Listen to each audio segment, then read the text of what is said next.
അത് അവിശ്വാസമാണ്, നരകത്തേക്ക് പോലും പോകുന്ന രീതിയിലാണ് റസൂലുള്ളാഹി സ്വല്ലല്ലാഹു അലൈഹി വസല്ലം അതിനെക്കുറിച്ച് നമ്മോട് പഠിപ്പിച്ചത്. അതുകൊണ്ട് അതൊക്കെ നമ്മൾ അതിന്റെ ഗൗരവത്തിലും പ്രാധാന്യത്തിലും ഉൾക്കൊള്ളുകയും വിശ്വാസികളുടെ ജീവിതത്തിൽ വിശ്വാസികൾ പരസ്പരമുള്ള കടമയും കടപ്പാടുകളും അത് തിരിച്ചറിഞ്ഞുകൊണ്ട് തന്നെ ജീവിക്കുക. പ്രത്യേകിച്ച് ഊഹങ്ങളെയും അത്തരത്തിലുള്ള കട്ട് സംസാരങ്ങളും കേൾവികളും അതിനെ പരമാവധി ഉപേക്ഷിച്ചുകൊണ്ട് അത് അങ്ങനെ ഒരിക്കലും സംഭവിക്കാത്ത രീതിയിൽ തന്നെ ഓർക്കുക. ഒരാളത് പറയുമ്പോഴേക്കും അത് വിശ്വസിച്ചുകൊണ്ട് തന്റെ സ്നേഹിതനെയും കൂട്ടുകാരനെയും തെറ്റിദ്ധരിക്കുന്ന അവസ്ഥാവിശേഷങ്ങളും അതിലേക്ക് നമ്മൾ മാത്രമല്ല, ഇസ്ലാം വിശ്വാസികളുടെ ജീവിതത്തിൽ കടന്നു വരാനായി പഠിപ്പിച്ച പരമപ്രധാനമായ നന്മ എന്ന് പറഞ്ഞാൽ സ്നേഹബന്ധങ്ങളെ കൂടുതൽ നന്മയാർന്ന രീതിയിൽ കൊണ്ടുപോകാൻ. അക്മലുൽ മുഅ്മിനീന ഈമാനൻ അഹ്സനുഹും ഖുലുഖാ, നിങ്ങളിൽ ഏറ്റവും നല്ല സ്വഭാവത്തിന്റെ ഉടമ എന്ന് പറഞ്ഞാൽ, അല്ലെങ്കിൽ ഏറ്റവും നല്ല മുഅ്മിൻ അല്ലെങ്കിൽ വിശ്വാസി എന്ന് പറഞ്ഞാൽ ഏറ്റവും നല്ല സ്വഭാവത്തിന്റെ ഉടമയാണ്. വഖിയാറുക്കും ഖിയാറുക്കും ലിനിസാഇഹിം, നിങ്ങളുടെ ഭാര്യമാരോട് നല്ല രീതിയിൽ പെരുമാറുന്നവൻ അവൻ നല്ല സ്വഭാവത്തിന്റെ ഉടമയാണ്. ഇന്നൽ മുഅ്മിന ലയുദ്രികു ബിഹുസ്നി ഖുലിഖി ദറജത സ്വാഇമിൽ ഖായിം, രാത്രി സുദീർഘമായി നിന്ന് നമസ്കരിക്കുന്ന മനുഷ്യനൊക്കെ കിട്ടുന്ന പ്രതിഫലമാണ് എന്ത്? ആ പ്രതിഫലം നല്ല സ്വഭാവത്തിന്റെയും സ്വഭാവ വൈഷ്ണവത്തിന്റെയും ഉടമയായി ജീവിക്കുന്ന മനുഷ്യനെ നേടിയെടുക്കാൻ കഴിയും.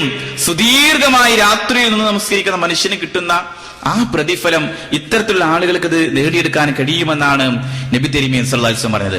അതുകൊണ്ട് നമ്മുടെ ജീവിതത്തിൽ വരേണ്ട പ്രധാനപ്പെട്ട ഗുണം ഒന്ന്, വിട്ടുവീഴ്ച മനസ്ഥിതി, വിനയം കാണിക്കുക, അതോടൊപ്പം വിവേകത്തോടുകൂടി പെരുമാറുക. അതോടൊപ്പം മറ്റൊരു സംഗതിയാണ് സൗമ്യത കാണിക്കുക എന്നത്. ഇസ്ലാം പ്രോത്സാഹിപ്പിച്ച ഒരു സംഗതിയാണ് ഇന്നല്ലാഹ റഫീഖുൻ യുഹിബ്ബു റിഫ്ക ഫിൽ അംരി കുല്ലിഹി, നിങ്ങൾ സൗമ്യത കാണിക്കുക. സൗമ്യത കാണിക്കുന്നവരെ അള്ളാഹു ഇഷ്ടപ്പെടുന്നു എന്നതാണ്.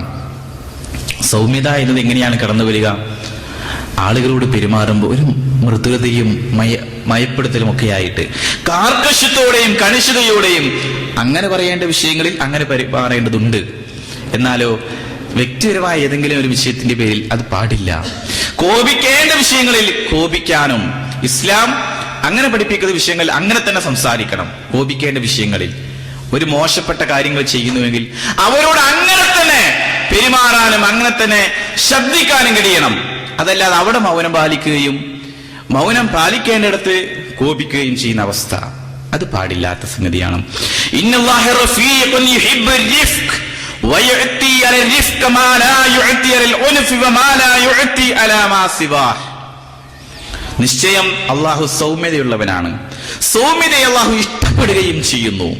പരിശുദ്ധയില് അല്ലെങ്കിൽ പരുഷമായ കാര്യങ്ങളില് മറ്റുമൊക്കെ നൽകപ്പെടാത്ത അത്രമാത്രം അനുഗ്രഹമാണ് സൗമ്യതയിൽ അള്ളാഹു ചൊരിഞ്ഞുകൊണ്ടേയിരിക്കുന്നത്. അതുകൊണ്ട് ആ സൗമ്യതയെ നിങ്ങൾ സ്വീകരിക്കുകയും ആ സൗമ്യത ഇല്ലാത്ത മേഖലകൾ ഏതൊക്കെയുണ്ടോ അവിടെ മുഴുവനും റസൂലുള്ളാഹിയുടെ ഒരു ഹദീസിൽ പോലും പഠിപ്പിച്ച വിഷയമാണ് ഇന്ന റിഫ്ക ലാ യകൂനു ഫീ ഷൈഇൻ ഇല്ലാ സാന, സൗമ്യത എന്നത് ഏത് കാര്യത്തിലുണ്ടോ അത് മുഴുവനും ഭംഗിയുള്ള രീതിയിലാക്കി തീർക്കും, അത് അലങ്കാരമായി തീരും.